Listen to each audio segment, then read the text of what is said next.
Mic-nya boleh? Mic-nya? Oke, sebentar lagi. Ini boleh sebutin ya? Oke, dengan Bapak Namanya siapa? dan dari mana? Tes. Halo, saya Junius, tinggal di daerah sekitar sini juga. Jadi sekarang saya memakai mobil ICE, Bu, Pak. Terus saya mau nanya aja, saya juga mau beradaptasi ke kendaraan EV. Menurut Bapak Ibu, saya mau ngambil mobil listrik yang murah dulu kah dengan fitur yang cukup, atau saya harus membeli yang mungkin kayak Bapak Lion 7 yang sudah full fitur lengkap? Itu aja sih. Wah, menarik juga pertanyaan ini. Terima kasih. Pak, mungkin mau nanyanya ke siapa? Ke Ibu atau mungkin dua-duanya ya? Bu Adisti dulu kali ya, dulu jawab. Kira-kira gimana? Oke, kalau dari saya Mas, halo, salam kenal. Halo. Mungkin boleh sambil duduk kalau Mas. Oke, kalau dari saya balik lagi, kebutuhannya apa? Kebutuhannya apa? Apakah ini untuk daily use? Siapa yang pakai? Kemudian range paling jauh yang diinginkan yang seperti apa? Apakah ada kebutuhan untuk mudik atau tidak, gitu kan? Kalau memang untuk kebutuhan mudik, ya baiknya ambilnya enak sekalian. Karena kan balik lagi tuh, kalau orang yang sudah adopsi mobil listrik biasanya akan dipakai sampai habis. Sayang soalnya kalau nggak dipakai sampai habis. Dan mobilnya enak tuh. Jadi kalau ditanya si Lion apa atoan, masnya nyetir sendiri, mau dipakai buat antar jemput anak atau buat diri sendiri? Gitu sih. Oke, makasih Bu. Ya, dari Pak Hadi gimana Pak Hadi? Ada sedikit ini ya buat menentukan nih. Kalau Ibu kan dari kebutuhan. Kalau Pak Hadi ini coba Bu dari tren gimana nih? Trennya mengarah kemana nih? Mungkin gitu. Halo Mas, budget ada Mas? Lumayan Pak. Aja. Kalau udah TV kayaknya nggak balik ke konvensional. Karena udah Sudah puas ya Pak? beda dunia kayaknya. Oke Pak, terima kasih Pak. Beda dunia ya Pak. Jadi kalau buat dari saya masukannya buat Bapak, kalau menurut saya ya dilihat lagi, Bapak biasa berkendara jaraknya dari mana ke mana. Misalkan dari rumah ke kantor atau dari terus kendaraan itu dipakai sama sendiri atau Bapak ada pakai driver. Nah, itu jadi concern juga sih Pak. Mungkin habis ini nanti sama teman-teman yang ada di sini bisa dibantu Pak. Oke, terima kasih. Kasih ya Pak. Terima kasih Pak. Ada lagi yang mau nanya? Oke, Ibu. Wah, boleh. Mike, tolong Ibu yang depan ini. Siap yang depan. Ibu jangan lupa yang tanya dikasih souvenir dong. Yang tanya dong. Ya betul, yang nanya. Nah, untuk yang nanya kita kasih souvenir dari Bu Lady ya. Terima kasih. Halo Ibu. Iya. Sore, saya Dewihan mau bertanya nih buat pasar mobil listrik ya, khususnya buat dijual kembali. Karena kalau pembelian mobil listrik setelah dijual kembali itu harganya cukup signifikan. Signifikan. Nah, jadi apa menurut Bapak yang di depan ini benarkah buat pemakaian mobil listrik khususnya buat saya seperti buat operasional itu lebih baik mobil listrik apa seperti masih mobil konvensional biasa gitu? Karena kan kita setelah pemakaian sekian tahun, mungkin 5 tahun, penurunan daya baterai atau apapun pasti berturun signifikan kan. Buat dijual kembali itu cukup susah gitu. Jadi gimana tantangan kedepannya atau kedepannya peluang kayak menurut Bapak gimana apa bagus dipakai buat operasional? Baik. Ya, Oke, kalau dari Pak Irwan ada kira-kira? Ya, kalau dari saya balik lagi seperti mungkin tadi ada beberapa paham yang mengandung seperti pahamnya Bu Adis. Ya kita pakai sampai kita manfaatkan mobilnya sampai benar-benar sampai kita wariskan ke berikutnya. Atau ada satu lagi yang terkadang bukan apa ya, di beberapa apa namanya, kalau kita mau jual balik pun, kalau seandainya kita lihat di apps-nya jual beli mobil itu harganya masih cukup, menurut saya ya masih oke sih. Jadi emang ada depresiasinya betul, tapi setidaknya mobil yang dari kita kalau BYD ini masih ada harganya. Mungkin ibu bisa cek dari aplikasi, contoh aplikasi biru ya apa, boleh sebut merek nggak sih? Yang biru. yang warna biru yang biasa kalau kita ngecek jual beli mobil, nah di situ bisa kelihatan harga misalkan BYD Seal tahun 2024 sekarang pasaran harga berapa. Karena buat pasaran sendiri kan begitu ketika mobil baru lagi yang teknologi lebih canggih keluar, otomatis mobil lama tuh akan terjun bebas gitu. Benar nggak? Itu benar. Sadly, tapi I have to say itu benar.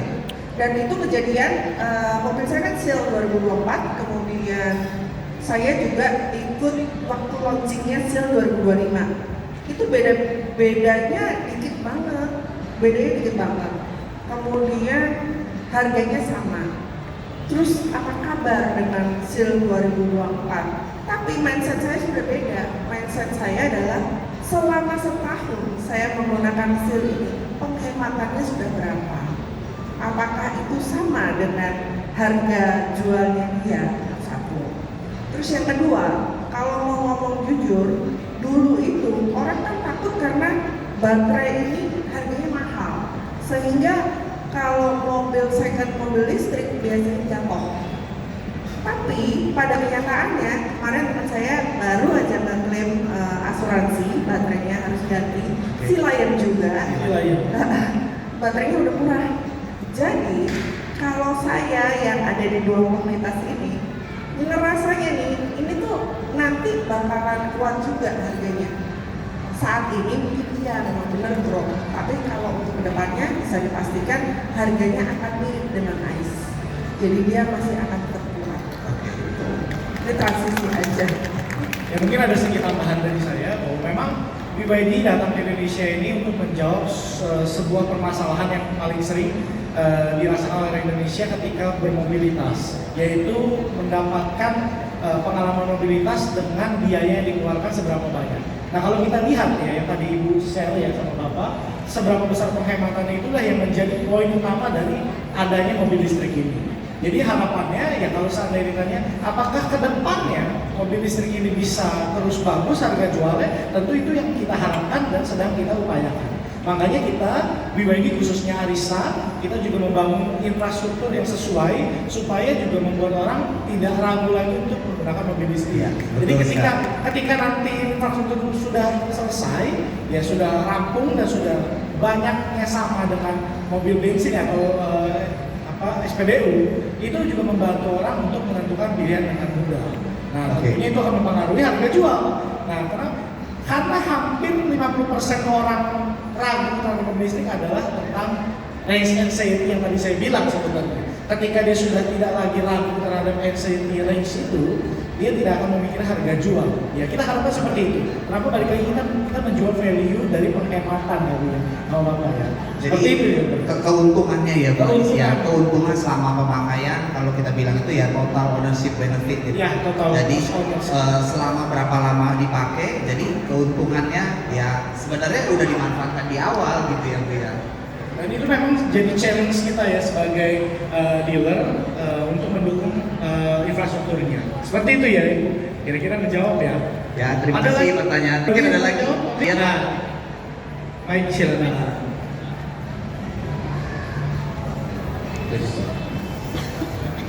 Oke, dengan Bapak siapa?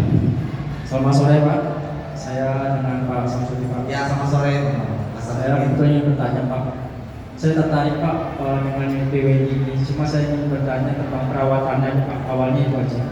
Sebagai pengguna pertama, apa yang harus saya lakukan merawat mobil listrik ini? Mungkin itu pertanyaan saya. Oke, mungkin saya bisa jawab ya tadi Bapak Adi juga langsung menanyakan ya. 6 bulan pertama menggunakan mobil ini nyaris tidak ada biaya perawatan, betul ya Pak Adi ya? Iya. Nah kalau seandainya 40.000 km yang dibarisnya itu biaya yang dikeluarkan itu sangat minim ya. Mungkin boleh sedikit sebutin range, kira-kira keluar berapa? Kalau ngomong scoring balancing itu kan nggak tiap bulan, ya kan scoring dan balancing. Kemudian kalau untuk yang lain-lainnya itu cuma ganti filter AC. Filter AC ya, sama cairan-cairan ya Bu? Filter AC, terus cairan itu kan baru yang 40.000 kemarin. Baru 45, nah biayanya berapa? Nggak bayar. Nggak bayar. Nggak bayar. Seperti itu, jadi penghematannya sangat terasa. Betul, pendekatannya sangat terasa. Jadi yang dikeluarkan untuk first adopter itu adalah satu, cuci mobil. Cuci mobil. Regular Mobil, itu Bu ya. siapin e-money untuk bisa gas tiap saat, ada long weekend gas. Jalan-jalan ya Bu. Betul sekali. Ya, jadi mungkin kalau sebelumnya sudah punya mobil bensin ya. Kalau mobil bensin itu biasa di perawatan pertama kan dia perlu pergantian oli, habis itu perlu pergantian filter, nah itu semua tidak ada. Jadi penghematannya setiap servis setengah tahun itu 60 kali sangat berasa bedanya. Jadi perawatan Sama satu lagi Mas Kevin, mungkin yang harus aware untuk perusahaan dokter itu biasanya adalah ada tanggal-tanggalnya yang sudah dijadwalkan sama bengkel. Paling cuman harus on time aja di situ. Tanggal untuk servis Tanggal itu ya. untuk servis. Oh, oke. Jadi servis 5.000, 10.000 itu biasanya ada tanggal-tanggalnya ya, kita on time aja. Sebisa mungkin kita mengikuti jadwal yang sudah disiapkan sama BYD supaya memastikan performance mobil kita juga tidak turun. Jadi kalau udah dijadwalkan tanggal berapa ya hadir gitu maksudnya Bu ya? Iya dong. Sering Iya, ya, iya, hadir. iya, supaya kondisi Bapak tetap terima. Seperti itu ya. Baik, menjawab ya Pak. Ya, terima kasih. Ada lagi yang bertanya mungkin?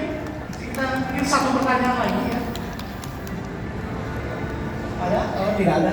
Oke, baik. Jika tidak ada, saya ucapkan terima kasih Bu Adi Setia dan Pak Hadi sudah menjadi narasumber. Semoga apa yang kita bicarakan hari ini bermanfaat dan juga menjadi alasan untuk orang mau beralih ke mobil listrik.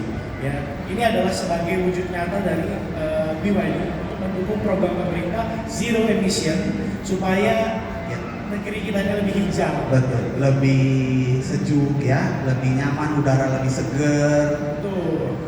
Gitu. Baik Pak Ali, sebelum mengakhiri acara ini kita ada sedikit merchandise buat Bapak dan Ibu. Mungkin kita di sini foto bersama. Ya, mungkin Nah, kita habis itu panggil dengan kepala cabang Baik.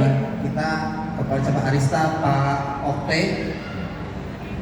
Baik, kita undang ke atas Bapak Okte Aulia Mas selaku kepala cabang dari Oh, PWD lagi sholat. SD. Lagi mana? Lagi sholat. Oh, lagi sholat. Oke, Bapak Fajar Fajar. Kartono sebagai perwakilan salah satu kepala cabang BWD Arista. Silakan Pak Fajar. Ya. Ayo ke Boleh kita merchandise. berikan belakangnya. Ya. Sekali lagi kita ucapkan terima kasih Bapak dan Ibu ya sudah menjadi bagian dari acara talkshow ini.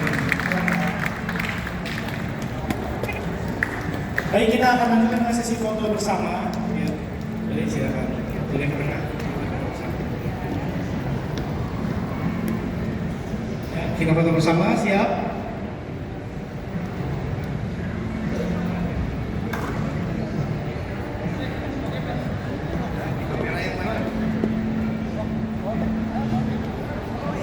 Kita undang juga